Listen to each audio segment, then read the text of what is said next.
Ever wonder what's behind the symphony of pops and cracks when you bend your knuckles? It's simpler than you might think.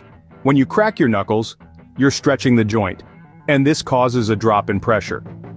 This lower pressure allows gases like carbon dioxide, which are normally dissolved in the joint fluid, to form tiny bubbles.